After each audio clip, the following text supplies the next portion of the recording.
I apologize if the lighting changes throughout this video. It is sunny today for the first time in a long time, but it keeps getting cloudy and sunny, and so everything keeps readjusting, and you get it.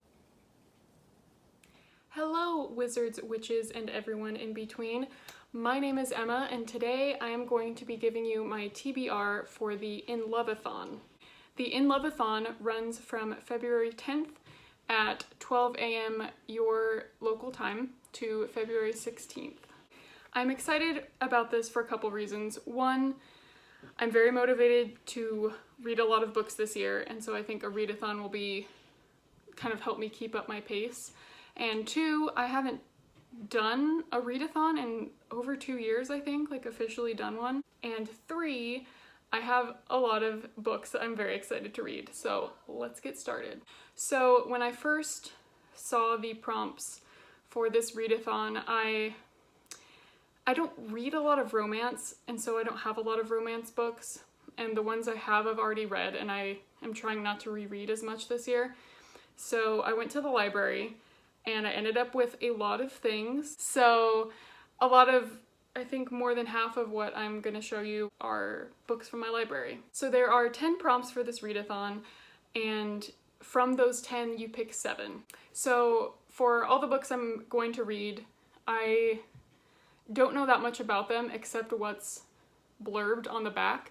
So I'm just going to go ahead and read to you the back of them so that you kind of get a sense of what they're about. Okay, the first challenge that I will be doing is, I have my handy dandy notebook here, is read a book from your favorite romance author. And like I said, I've never been a big romance reader, so I don't really have a favorite romance author, but I have read quite a few Nicholas Sparks, and there's one on that was already on my TBR shelf that I haven't read that I've owned for a very long time, and that is Dear John.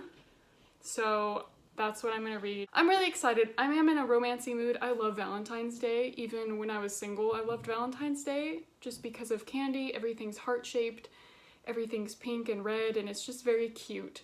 So I am in a kind of romancy mood, so I'm excited for this. But again, I wouldn't say I have a favorite romance author. So the back of Dear John. Dear John, the letter read, and with those 2 words, our heart was broken and 2 lives changed forever. When Savannah Lynn Curtis comes into his life, John Tyree knows he is ready to turn over a new leaf. An angry rebel, he is enlisted in the army after high school, not knowing what else to do. Then, during a furlough, he meets Savannah, the girl of his dreams. The attraction is mutual and quickly grows into the kind of love that leaves Savannah vowing to wait for John when he finishes his tour of duty. But neither can foresee that 9/11 is about to change the world. Like so many proud men and women, John must choose between love and country. Now when he finally returns to North Carolina, John will discover how love can transform us in ways we never could have imagined. The second challenge is combine your favorite genre with a romance. And I went back and forth about this because it's hard to know if a book has a romance if you haven't read it yet. And typically I like going into books not knowing that much about them. So I didn't really want to spoil myself by looking up summaries of a book that I was interested in. So I just went with one that I know does have some romance aspects to it and is also on my TBR shelf, and that is Heartless by Marissa Meyer. As you guys all know, I recently finished the Lunar Chronicles, and I love Marissa Meyer's writing, so I'm very excited to read something else by her. The back of this one says, Catherine may be one of the most desired girls in Wonderland and a favorite of the unmarried king, but her interests lie elsewhere. A talented baker, she wants to open a shop and create delectable pastries, but for her mother, such a goal is unthinkable for a woman who could be a queen. At a royal ball where Kath is expected to receive the king's marriage proposal, she meets handsome and mysterious Jest. For the first time, she feels the pull of true attraction. At the risk of offending the king and infuriating her parents, she and Jest enter into a secret courtship. Kath is determined to choose her own destiny, but in a land thriving with magic, madness, and monsters, fate has other plans. Plus, look at this cover, the whole Alice in Wonderland heart, Queen of Hearts thing. Very Valentine's Day-ish. So the third challenge I will be doing is read a fairy tale retelling. And for this, I found a treasure at my library. This is called Rapunzel's Revenge by Shannon and Dean Hale. And if you can see, she's using her braid as a lasso. And it's a graphic novel. The inside cover says, "Once upon a time in a land you only think you know, lived a little girl and her mother, or the person she thought was her mother. Every day when the girl played in her grand villa and lush garden, she grew more curious about what lay on the other side of the ridiculously huge garden wall. Year after year, things just seemed weirder and weirder until the day she finally managed to sneak over the top of the wall and was horrified to see what lay beyond." I'm very excited. It seems like a Wild West kind of Rapunzel retelling, and I'm here for it. So the fourth challenge I will be doing is read an original fairy tale and then watch the Disney film. And for this, I have a gorgeous children's book of the original Little Mermaid story by Hans Christian Andersen. I just haven't grabbed it from my parents' house yet. So I will be reading that and then watching Little Mermaid, and I'm very excited. I love the original Little Mermaid story, even though it's really sad, but the book I have has beautiful illustrations. So the fifth challenge is read a book while eating some Valentine's Day treats, which I'm here for.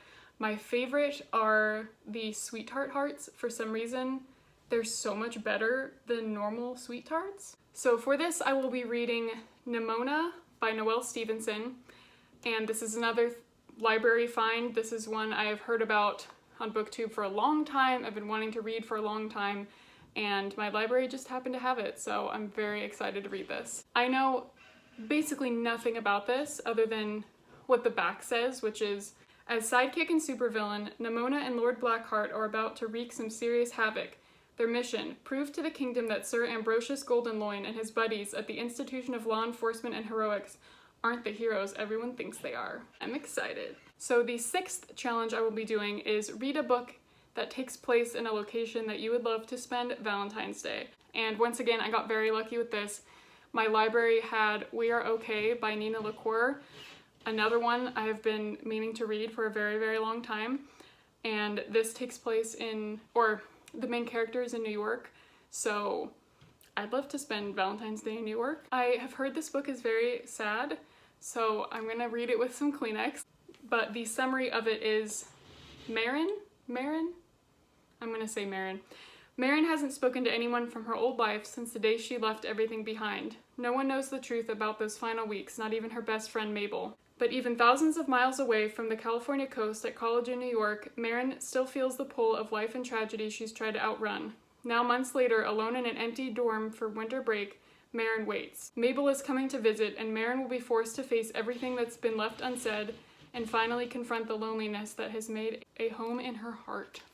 I'm ready. The last challenge that I will be doing is read an LGBTQ+ story, which I love this challenge. I am actively trying to find more books with this in there, but it's very hard because they're not advertised that much. For this, my library came through and I found Simon versus the Homosapiens Agenda.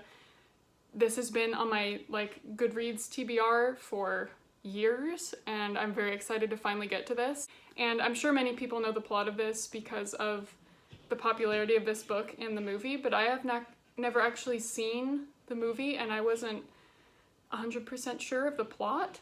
Maybe I'm just oblivious to things, but I'm gonna go ahead and read the back for any of you that are kind of like me that aren't super aware of what it is. 16-year-old and not so openly gay Simon Spider?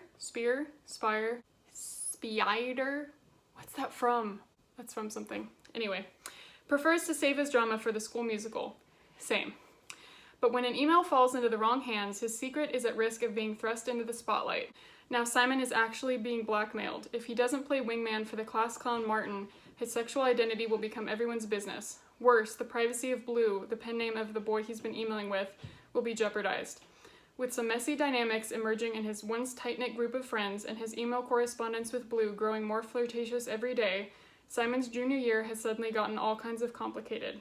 Now, change averse, Simon has to find a way to step out of his comfort zone before he's pushed out, without alienating his friends, compromising himself, or fumbling a shot at happiness with the most confusing, adorable guy he's ever met. I can't wait. So those are the books I will be reading for this readathon. My one kind of snag in all of this is that I placed A Cruel Prince by Holly Black on hold, and I think from the library, and the person who placed it on hold before me must have taken it off hold.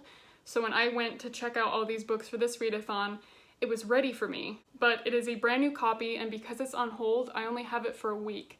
So today is Saturday. I checked it out on Thursday, so I have until next Thursday to finish it, and I'm loving it.